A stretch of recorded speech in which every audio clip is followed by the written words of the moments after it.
Hi, I'm Glenn Whipp with the Los Angeles Times.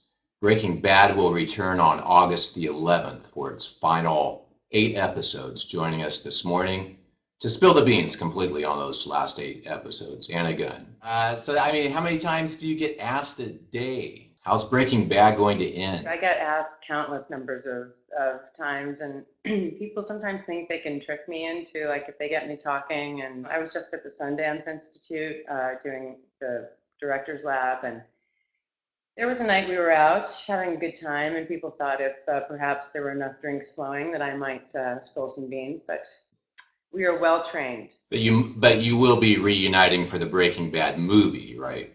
I have no idea. That's been bandied about, the idea of the Breaking Bad movie, and certainly we would all love that. I have no idea if that's really something that's a serious thing or not. Well, let's focus on what we have seen in the first 8 episodes of the fifth season. Really remarkable story arc for Skyler, who began the season virtually a prisoner in her own home, deep depression, and then there was the insanely great episode where she walked into the pool and came up with this plan to save her children. That really was I think my favorite episode. It showed such a broad range of emotions for Skylar. She started out in the episode in that place of kind of a state of paralysis and a state of depression that we hadn't really seen her in before, because it was really important to Vince that Skylar be a character of tremendous strength and steely backbone. So in that episode, I think she had been trying so hard to be a person of action, and every step of the way, she'd been trying to use her intellect to think, can we do this? Will this fix it? Well, if I do that, will that fix it?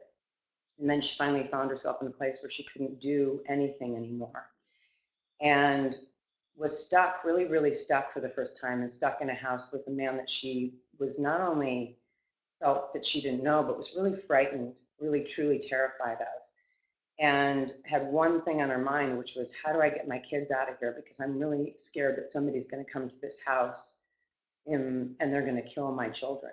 And then finally, she figured out, looking at that pool in that scene, if I walk into this pool, if I do this, I can get my kids out of this house. But how challenging was that moment for you as an actress to film? It was very challenging, actually, because they had to rig a cage underwater for me, to get that beautiful effect at the end where the blue skirt is around my head.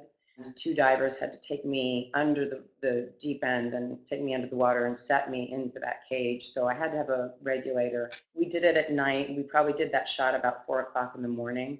And I'd never really gotten to do many things like that before in the show, so it was actually really exciting. The boys get to do all the fun action stuff, so it was just fun to get to do something different like that. Where do you think Skyler is in those last moments of the first half of season 8? She really has been hoping all along that somehow, through some miracle, this thing can be resolved, and that maybe they can get back to the life they once had. And I think she's actually sort of strangely living with that hope at the end of the first part of season 5, at the end of those first 8. And it is the most naive, sad kind of hope, but I think that it lives in her, and I think that's what's happening with her. What type of roles do you want to play next after the series is over? I did a pilot that I'm waiting to hear about with a pretty interesting character. She's a teacher. She's a blue collar woman who teaches at a very entitled private prep school on the East Coast. She had kids when she was young, two of whom are already out of the house, and one who's still in school and is struggling with coming out. And it's got a good comedic edge to it too, sort of dark comedic edge. It reminds me a bit of Nurse Jackie. So I got back yesterday from the Sundance Institute, where I was workshopping a new film about playing my own kind of sort of female version of Walter White, a woman who it's a psychological portrait of the making of a zealot. She goes from being a normal housewife to being radical. And we appreciate your time. Thank you for stopping by today, Anne.